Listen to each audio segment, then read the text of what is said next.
Hey everyone, we're back for another workout of the day. Today is an AMRAP, as many rounds as possible in 18 minutes.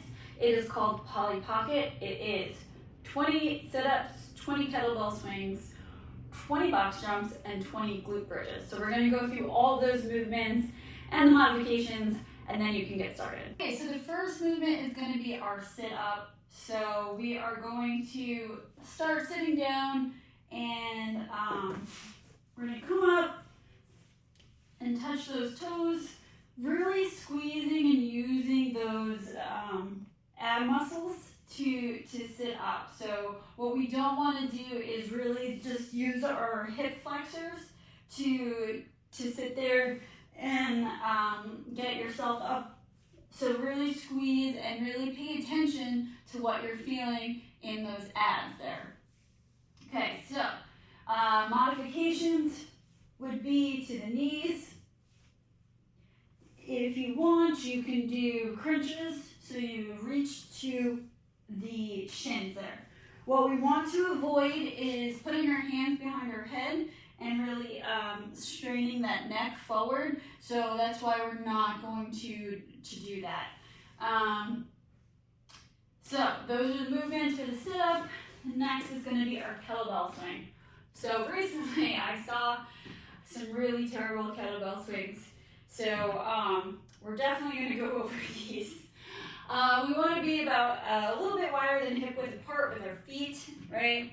So we want to avoid bending our knees. This is not a squat movement, right? So what we want to do is we want to bring our hips back. So we're bending at the hips, not at the knees. Our knees are going to be slightly bent, just slightly bent. See how slightly bent they are, right? We're going to come back and we're going to use this movement here to push up the weight.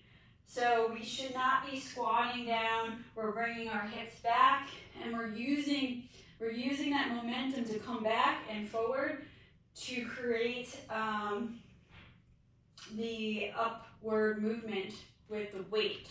Because we're not pulling the kettlebell up, we're using your glutes and your hamstrings to really push that forward. So the more we thrust forward, the higher the kettlebell is going to go up. But we want to go about to eye height here. So where we should be touching is the outside of our wrist should be touching the inside of our thighs.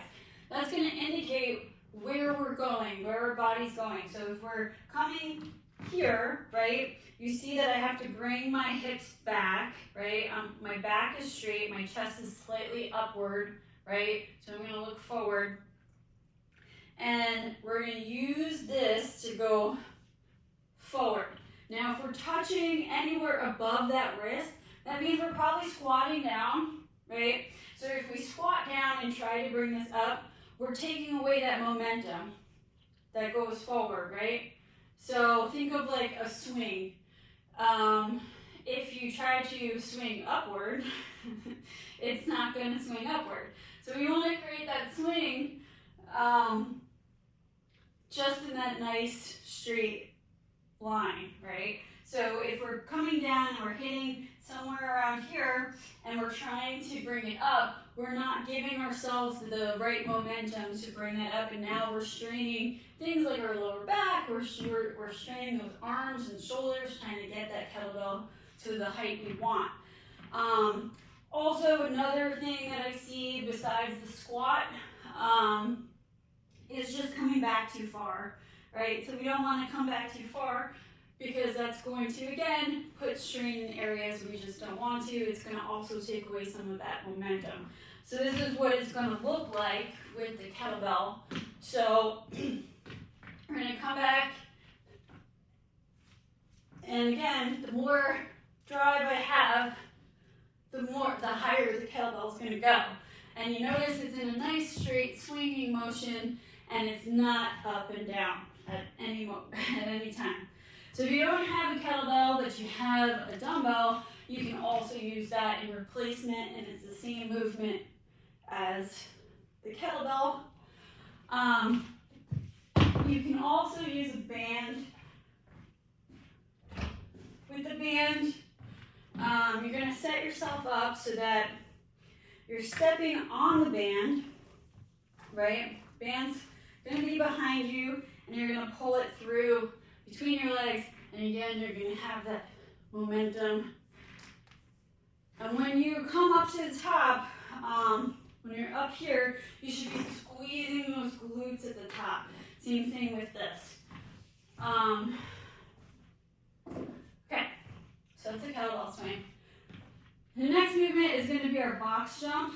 So we want to set our box up to a height we feel comfortable with, a height that we know we can jump up fully and completely in the box. So we're going to stand in front of the box nice and close, and we're going to come down and we're going to jump, and we're going to completely fully get on top of the box with our feet. We don't want any cliffhangers here. We want to be completely on top of the box. And when we get on top of the box, we're going to stand completely straight up, and then we're going to either jump down or step down. So again, all the way up, and then come down. So modifications would be setting the box lower, setting up plates to a height you feel comfortable jumping up to. And remember, you want to work your way up to a good height, right? So we might start low, maybe the next time go up a little bit higher each time. Work up that confidence, because that's what it comes to a lot of times. The other thing to avoid is when you jump up, you see how I'm landing in that quarter squat and standing all the way up. What we don't want to do is land in a full squat, which I can't really do at the moment, still working on the hip mobility from the surgery. But I see a lot of people land in this full squat position and try to stand up. What it's going to do is going to put so much strain on those knees and hips. It's not going to be nice. So really try to land completely on top of the box and in just a quarter squat and stand all the way up. The other thing you can do is step ups. So again, foot completely and fully on the box, not hanging off. And we're going to use this leg to step up until it's straight, and then we're going to go ahead, put the other foot down, step back down, next leg all the way up, and then step up on top of the box. Again, we can work with different heights and things like that. The next movement is going to be our glute bridge. So I have a bunch of different things you can do for glute bridge, but we will start off with just the movement itself. So if you're going to start on the ground, you're going to place your two hands flat on the ground right next to you. Your feet are going to be placed hip width apart into this nice, it's a little bit more than a 90-degree angle. And we're going to come up and we're going to squeeze our glutes at the top. So we want a nice straight line here. And we're going to hold it for a second and come back down, touch, hold. And we're really working our hamstrings and our glutes here. So to add a little bit to it, you can add weight. I like using a slam ball, because it's just a little bit softer. Right now I can't put the barbell there because it's just a little painful. So we can again get that good movement, and we're going to just use our hands to hold it in place so it's not rolling down and smashing our faces. So we're going to push all the way up, come down, push all the way up, come down. So some other things you can do is you can use, if you have like an exercise ball, you can use this with or without weight. You're going to set your back onto the ball, right? And we're going to come down, touch the ground, and we're going to come all the way up to a nice flat bridge, and then come down. Again, you can use weight or not weight, but we really want to make sure we're focusing, squeezing at the top, and getting all the way up. You can also use, regular med ball to do the same thing. I don't think I need to demo that. Another thing you can do is with the exercise ball or the med med ball, you can, I think the exercise ball really wants to be used. You could do 1 or 2 feet on the top. So if we do 1 foot, you're just going to do 10 on either side. And then you're going to have this leg straight and you're going to meet it. You're going to meet the other leg, so if it was straight, this one was straight, it would be the same as that, right? And we want to really push up and squeeze. We can also do that on the ground. So again, you can do different heights using the different balls, either with your back or with your feet up.